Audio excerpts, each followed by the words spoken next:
इधर कुछ लोगों ने आकर समझाया किसको, हिरण्यकश्यप को, कि तुम्हारा लड़का अन्य लड़कों को भी बिगाड़ रहा है।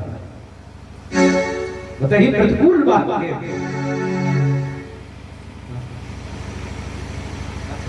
तुम्हारा बच्चा अन्य बच्चों को भी बिगाड़ रहा है। हिरण्यकश्यप को गुस्सा आया, घर में ले आया, उसने जहर घोल करके, दुग्ध में जहर घोल करके विषपान कराने का उपक्रम किया। बाकया पैरों से चिपक गई। मेरा हृदय का लाना है, बोला नहीं, शत्रु के पुच्छ की बात करता है न तो मार, देखता हूं शत्रु से आकर के बचाता है कि नहीं। प्रहलाद जी ने कहा कि वो तो सबको बचाता है, मुझे भी बचाया। शिव को भगवान ने संकेत किया, शिवकंठ में बैठकर विषपान कर गए। प्रहलाद जी जीव की त्यों खड़े रह गए, आश्चर्यचकित आंखों से देखता है हिरण्यकश्यप कि मरता नहीं। हाथी के पैर के नीचे दबाना चाहा, लेकिन हाथी पैर उठाता नहीं। बिस्तर से कटाने के लिए, डसवाने के लिए उपक्रम किया गया, वो क्रम ही नहीं। थक गए महाराज प्रहलाद जी। कितना दुख देना चाहता है मेरा पिता। उसने सैनिकों को आदेश कर दिया, समुद्र में छोड़ दो, मृत्यु आ जाए। समुद्र में फेंका गया। भगवान बाहों फैला करके आए और अपनी गोद में बैठा करके उन्हें बचाया। फिर समुद्र के किनारे प्रहलाद को देख करके आश्चर्यचकित है, क्या हो जाता था, मरता था।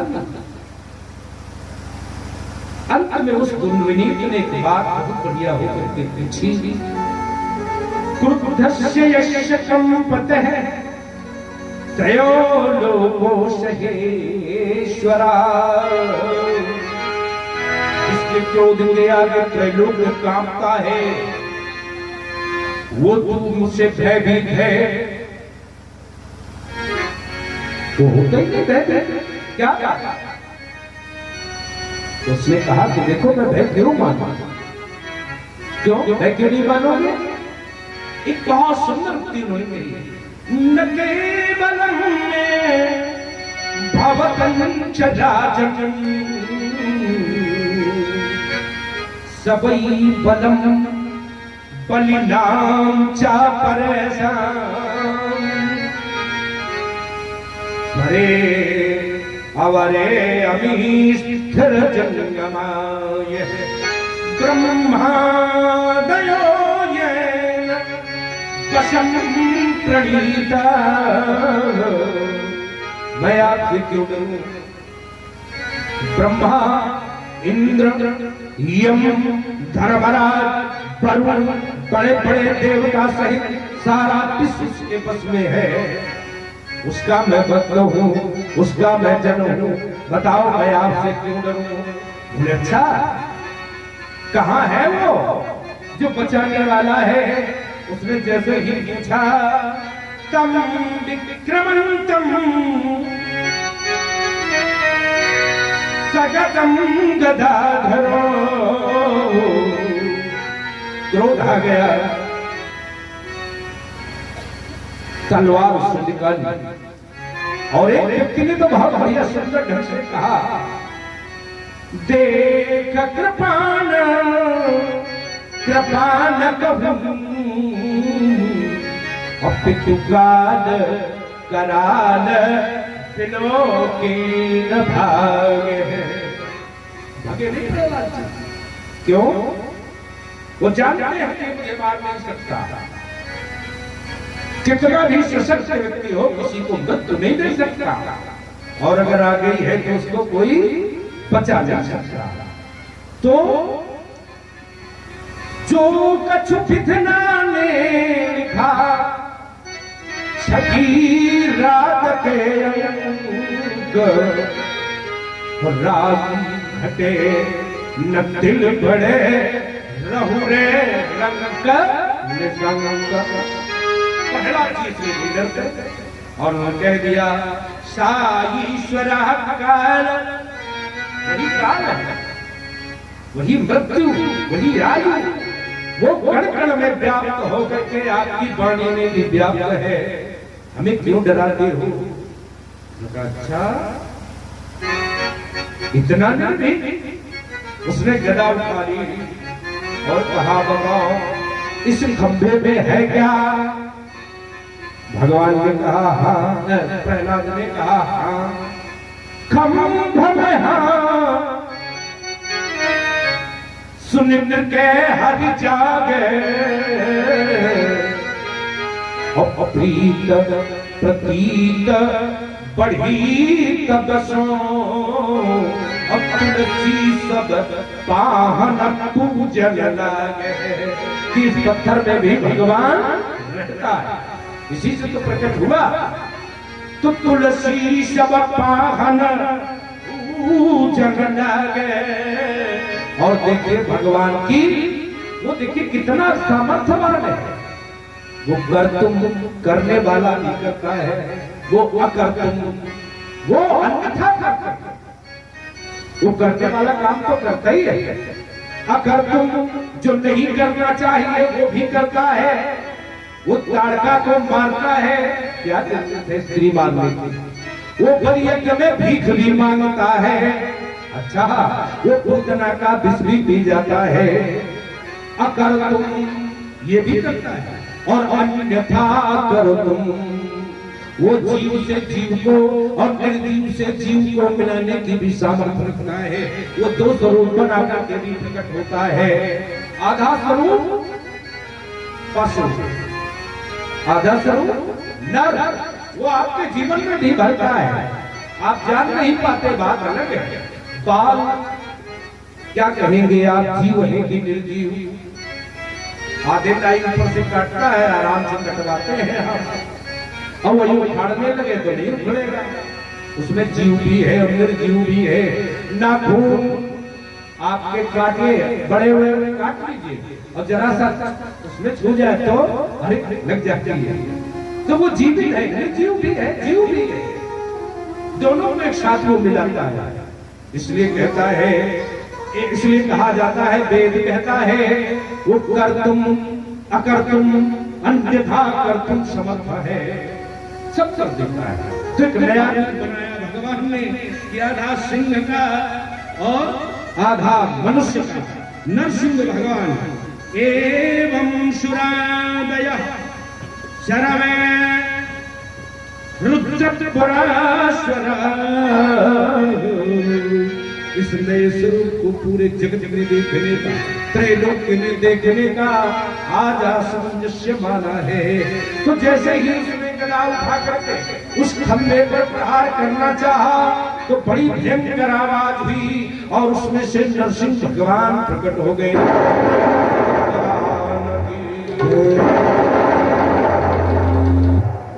तो फिर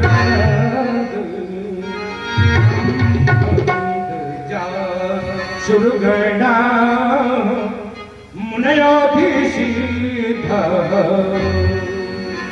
प्रहलाद जी कहने लगे आप तो ब्रह्मादि मुनियों के, ऋषियों के प्रणेता है, आप मेरी ऊपर करुणा करके पढ़ाया। ऐसी दोष भगवान ने भूषिता, भगवान को प्रसन्न करने के लिए तमाम प्रकार की स्तुति की, सभी मार्ग से सब लोग चर्चा। इधर भगवान ने तुरंत ही अपने हाथ से सबसे पहले हिरण्यकश्यप को पकड़ा और प्रतीक्षा कर रहे हैं कि दिन अस्त हो जाए। दिन अस्त हुआ तो देहरी पर ला करके अपनी जंघाओं पर बैठा करके फिर था प्रश्न कि बताओ बेटा, दिन है कि रात्रि? सूर्य निकला नहीं, रात्रि हुई नहीं, बोला न दिन है न रात्रि है। ये बताओ घर से बाहर हो कि भीतर? बोले न घर के बाहर है न भीतर, न बाहर है न भीतर। बताओ तुम अंबर में हो कि पृथ्वी पर? बोले ना अंबर में है न पृथ्वी पर है। बताओ तुम्हें पशु मार रहा है या पुरुष? बोले न पुरुष है न पशु है। बोले बड़े बड़े नाखूनों को दिखा करके बताओ ये अस्त्र है कि शस्त्र है? बोले न अस्त्र है न शस्त्र है। तो बेटा फिर तो काम होने वाला है। छल पर नाखून गड़ाए और उसके पंचछल को फाड़ दिया। बोले नरसिंह भगवान की प्राणांत हो गया।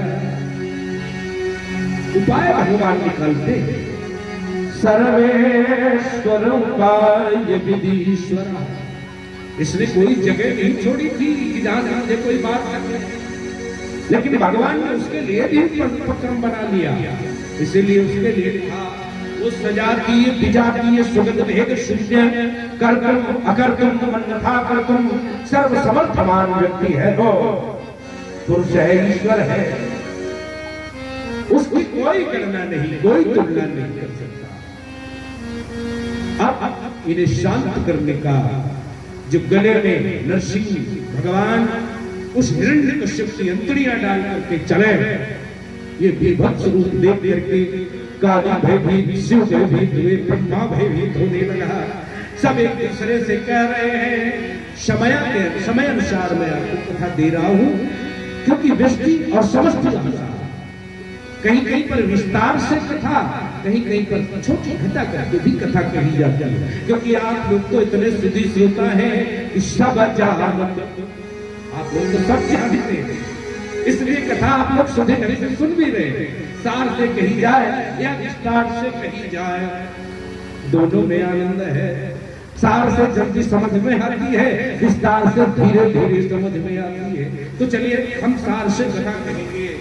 आगे सबने इनसे कहा कि लक्ष्मी जी तुम शांत हो सकती हो।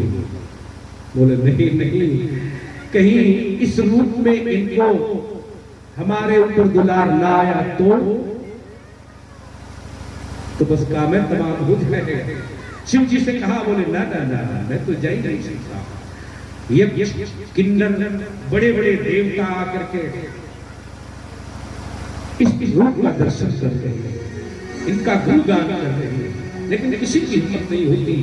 अंत में कहा, जिस भक्त के कारण इन भगवान का प्रादुर्भाव हुआ है, इन्हें ही भेजो। लक्ष्मी जी ने कहा, हे प्रहलाद तुम ही जाओ। तो प्रहलाद इनके सामने निर्भीक होकर के गया, हाथ जोड़ा और कहा, बस तुमसे गोद में बिठाया। प्रहलाद जी को गोद में बिठा करके भगवान हाथ घुमा रहे हैं, इन्हें वत्सलता का प्रेम मिल रहा है।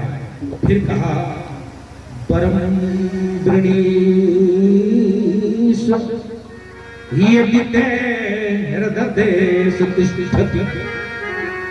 वरदान प्रहलाद जी दूर खड़े हुए, कहा भगवान जी की बुद्धि गुस्से में है। क्यों? क्योंकि आप बुद्धि मान है, आप बुद्धिमान के बुद्धिमान हैं और आप उसे मांगने के लिए कह रहे हैं। मांगो, मांगने की बुद्धि को नहीं होनी चाहिए, क्योंकि मांगने वाला अगर कोई भक्त है, ध्यान दीजिए, मांगने वाला अगर कोई भक्त है तब वो व्यापारी है। अब आजकल भगवान से भी व्यापार सरलता से करते हैं लोग। 10 लाख का फायदा हो जाए तो 5100 का प्रसाद चढ़ावेंगे। भगवान को व्यापारी मानते हैं। ये कहते हैं नहीं, यदि मैं किसी के उसमें कामना आ गई तो कामना की पूर्ति न होते ही क्रोध आ जाएगा, और जब क्रोध आएगा तो मोह निश्चित आवेगा। फिर मैं अंधा होकर के जो चाहूंगा वो करने के लिए उद्यत हो जाऊंगा। क्योंकि दुनिया में जब जब हम किसी के पास जाते हैं तो एक पद्धति काम की ज्ञान बढ़े, गुणवान संग की अज्ञान बढ़े, तपसी संगीन है, बुद्धि विचार विवेक बढ़े। अब कभी दीन सदा सज्जन संगति है। 4 चीजें देखो संगति से प्राप्त हो जाती है, और 4 ही 2 संगति से आती है। मोह बढ़े परिवार की संगति, और लोभ बढ़े धन के चित दीन है। क्रोध बढ़े नर मूढ़ की संगति, काम बढ़े तिय को संगति है। बस इन स्थानों पर गए तो काम क्रोध लोभ मोह बढ़ेगा। तुम संगति से आया, अब आपकी संगति में खड़े हैं और आप मुझसे कह रहे हैं मांगो। मैं मांगूंगा नहीं, क्योंकि आप मुझे मांगने से बचाते रहते हैं। मांगने की पद्धति नहीं होनी चाहिए। आपने एक सिद्धांत दिया है, अहि तो क्या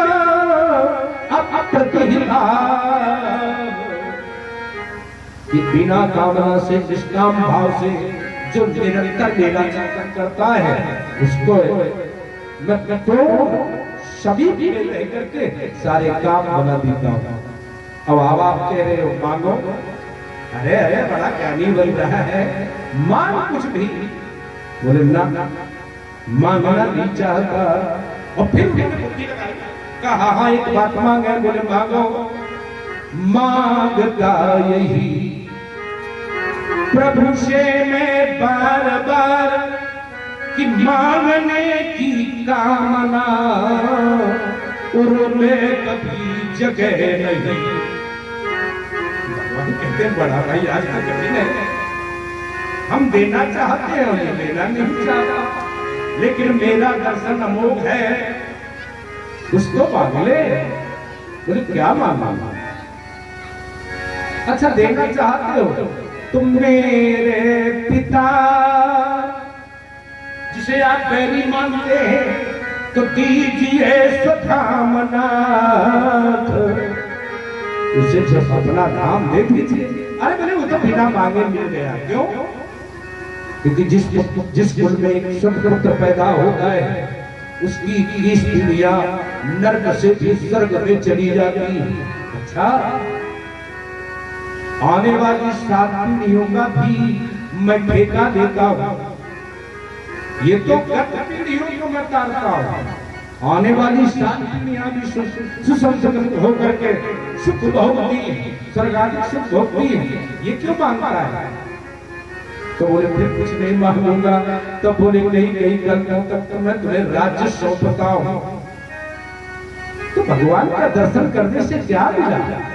ध्रुव जी को भी राज्य, प्रहलाद जी को भी राज्य, अजामिल को हरिद्वार में जाकर के तपस्या करनी पड़ी, वसुदेव देवकी के पास में रह करके भी कष्ट भोगने पड़े, नंद यशोदा को भी दुख सहना पड़ा। तो इसका क्या अर्थ है? बोले जो ये मानता है कि खंडकाल में प्रभु मेरे साथ है, इस खंड में प्रभु मेरे साथ नहीं, बस उसी का ही दर्शन मैं कराता हूं। वो तो सर्वत्र सर्वदा सर्वकाल सब में तुम्हारे साथ है। भगवान शिव ने सिद्धांत दिया कि देश काल दिस दिस गौरवाही, और कहा जहां प्रभु नहीं। मान तो लेके बस मन से मान लो कि वो मेरे साथ है, वो मेरे साथ है, तो प्रत्येक क्षण में तेरे साथ हूं। तो फिर ये क्यों मांगता है? मुझसे तेरी दूरी कभी हो ही नहीं सकती, मैं तो प्रतिपल तुम्हारे साथ हूं। समय निर्देश करता है कि बस कथा विराम, कल फिर 1 बजे से 5 बजे तक की कथा आपके सामने रखी जाएगी, और कल राम जन्म तक की कथा, राम जन्म कल होगा। आप लोग भगवान श्री राम के लिए जो आहार लाना चाहे, उनके उत्सव में जो भी जमाना चाहे, बनाना चाहे, वो आप तैयार करके लाइए, और बस अभी भी केवल बना गाइए सीताराम सीताराम सीताराम कहिए, सीताराम सीताराम सीताराम कहिए, साईं की राधे राम, साईं की रहिए, सीताराम सीताराम सीताराम कहिए, साईं की राधे राम, साईं की रहिए, भूख में हो राम नाम, राम से बाहर में मुख में हो राम नाम, राम से बाहर में तू अकेला नहीं प्यारे, राम के साथ तू अकेला नहीं प्यारे, राम के साथ। सीताराम सीताराम सीताराम कहिए, साईं की राधे राम, साईं की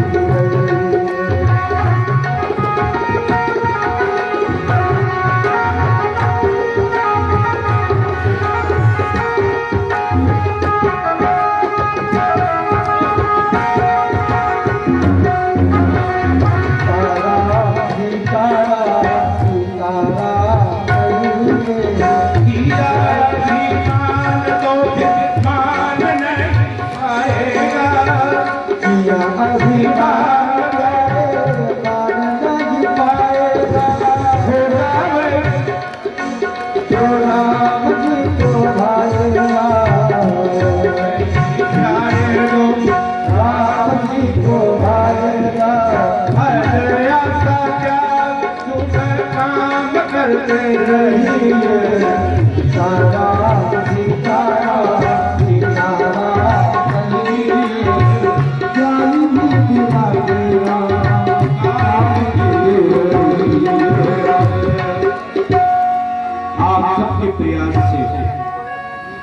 इस महाआयोजन का कार्य संपादन हो रहा है, अतः समिति की तरफ से प्रयास होगा, लेकिन मंच की ओर से भी प्रयास है कि आप लोग अधिक से अधिक सहयोग देकर के इस कार्यक्रम को और भव्य बनाइए।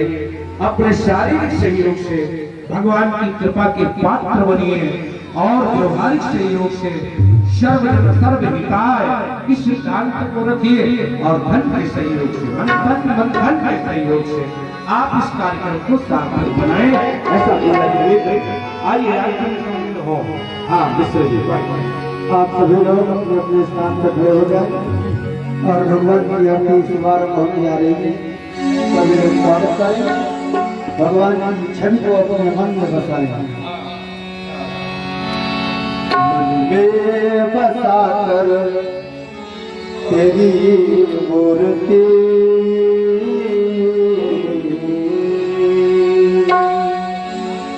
मन में बसा कर तेरी मूर्ति उतार गिरधर तेरी आरती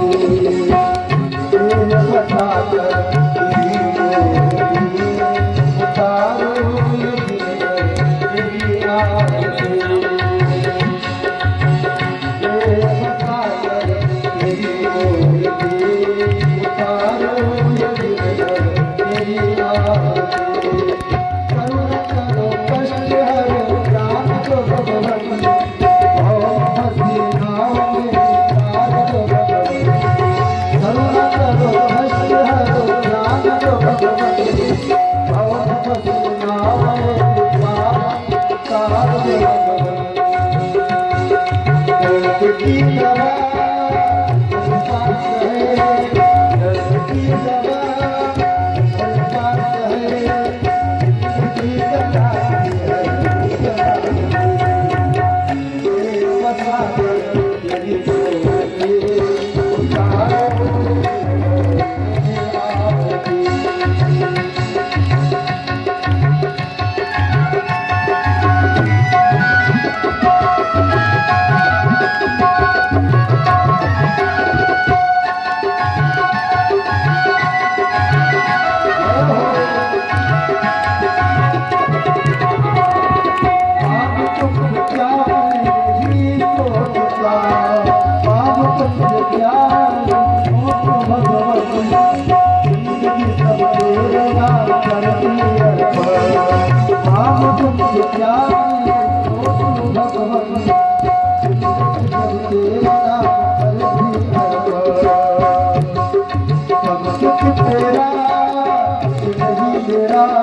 Thank you.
भगवान की